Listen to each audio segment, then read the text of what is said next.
ہمیں فوراً گھر کی طرف نکلنا چاہیے، ابو پریشان ہو رہے ہوں گے ہمارے لیے۔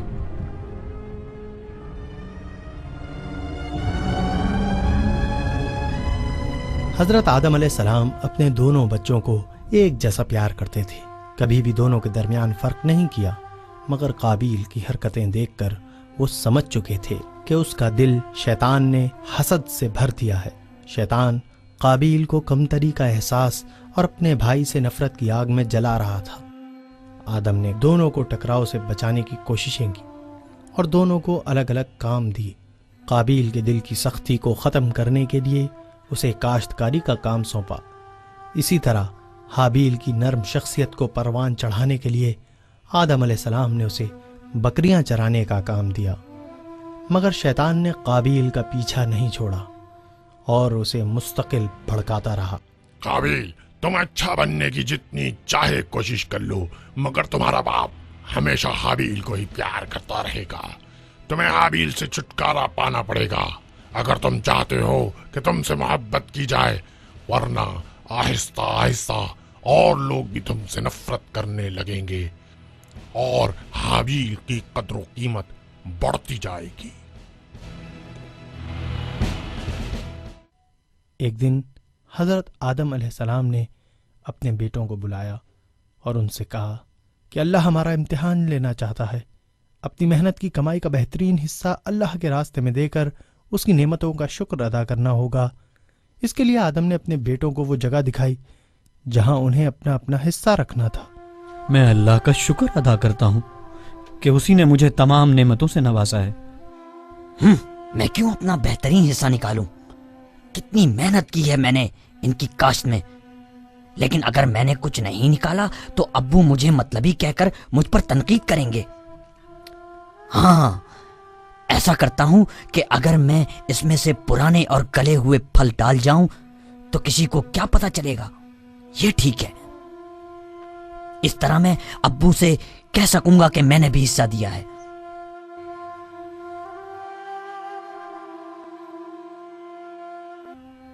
اندر سے قابیل کا ضمیر اسے ملامت کر رہا تھا کہ وہ یہ غلط کر رہا ہے، چنانچہ اس کے قدم تھوڑی دیر کے لیے رک گئے، مگر پھر شیطان نے اس کو بھڑکایا کہ وہ جو کچھ کر رہا ہے وہی ٹھیک ہے۔ اس کو کیا معلوم تھا کہ اللہ سب کچھ دیکھ رہا ہے۔ اس طرح اس نے سب گلے ہوئے پھلوں کو اس جگہ ڈال دیا جو کہ آدم علیہ السلام نے منتخب کی تھی۔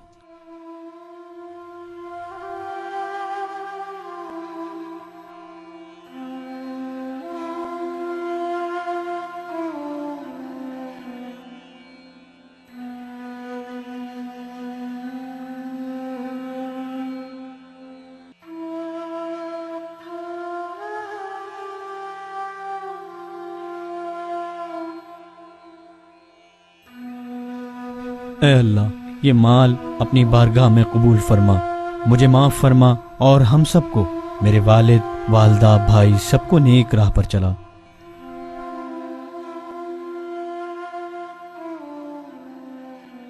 جب وقت پورا ہو گیا تو آدم علیہ السلام نے دونوں بیٹوں کو بلایا اور کہا کہ اللہ نے حابیل کی نظر قبول کر لی ہے۔ قابیل کو احساس ہو گیا تھا کہ اس کا دیا ہوا مال کیوں قبول نہیں ہوا۔ پھر آدم علیہ السلام نے قابیل کو سمجھایا کہ اللہ سب کچھ جانتا، سنتا اور دیکھتا ہے۔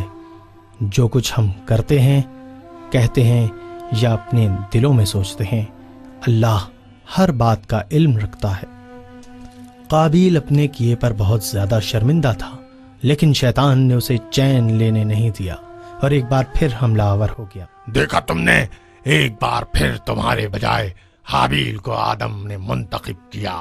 اب اس کے سوا کوئی چارہ نہیں کہ تم اس کو اپنے راستے سے ہٹا دو، ختم کر دو اسے۔ اگر تم نے ایسا نہیں کیا تو تم ہمیشہ مسترد ہوتے رہو گے، تمہیں مشکلات سے دوچار ہونا پڑے گا اور تمہاری زندگی عذاب بن جائے گی۔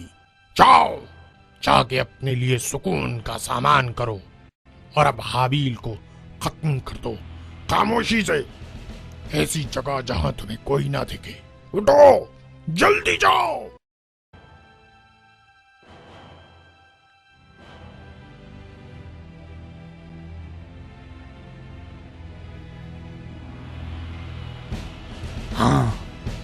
ہاں میں اب حابیل کو قتل کر دوں گا.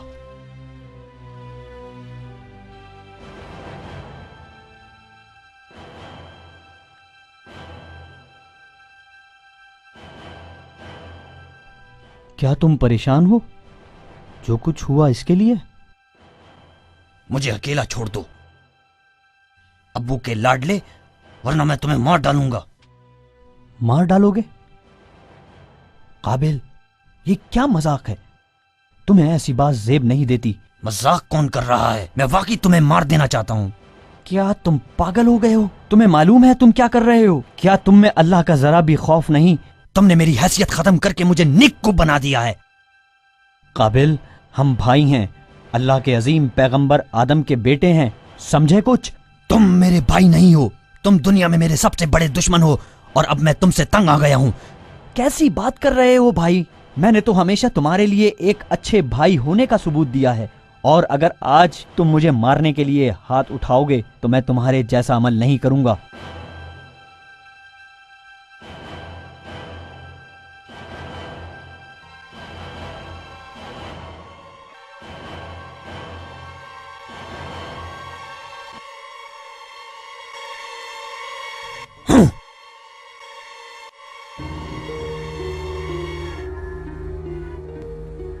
حابیل اپنے بھائی کی باتوں سے بہت دکھی ہوا.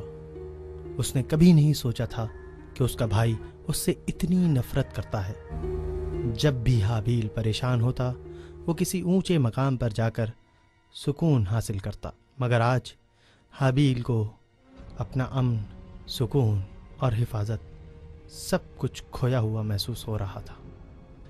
حابیل آج کا واقعہ اپنے والد کو بتانا چاہتا تھا، مگر اپنے والد کی پریشانی کے ڈر سے اس نے یہ بات ان سے نہیں کہی، بلکہ خود ہی اس مسئلے کا حل نکالنے کا سوچا. حابیل نے سوچا کہ ہو سکتا ہے کچھ عرصے بعد قابیل کی یہ کیفیت ٹھیک ہو جائے اور وہ بھی اس کی طرح سوچنے لگے، مگر ایسا نہیں ہوا. کچھ دنوں بعد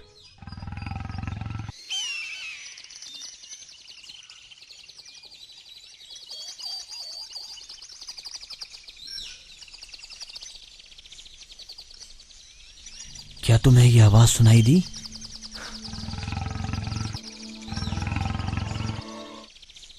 میرے خیال میں ایک شیر یا کوئی خوخوار درندہ ہو سکتا ہے. پھر کیا ہمیں بھاگنا چاہیے؟ بھاگنا کیوں چاہتے ہو؟ کیا تم ڈر رہے ہو؟ ہاں، تھوڑا تھوڑا. میرا خیال ہے کہ ہمیں اپنی حفاظت کے لیے بھاگنا چاہیے، اس سے پہلے کہ دیر ہو جائے. ڈرنا بند کرو. اس وقت اندازہ کرنا ممکن نہیں کہ درندہ کہاں سے آئے گا.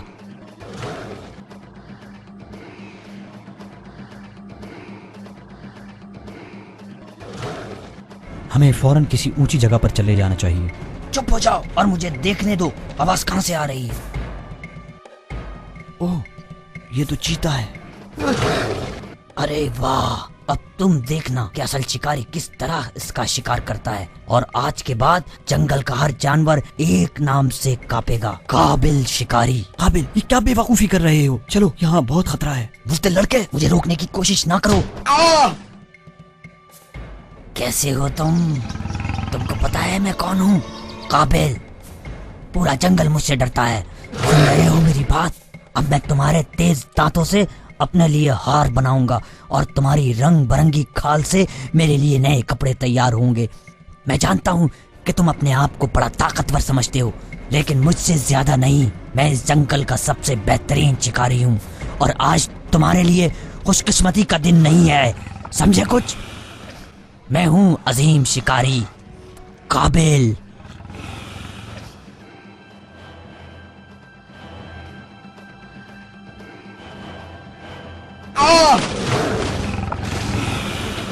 قابل، میری مدد کرو، میں مرنا نہیں چاہتا. میری مدد کرو. پیچھے ہٹو، پیچھے ہٹو. قابل، اسے ہٹاؤ. قابل میرے بھائی، اسے ہٹاؤ.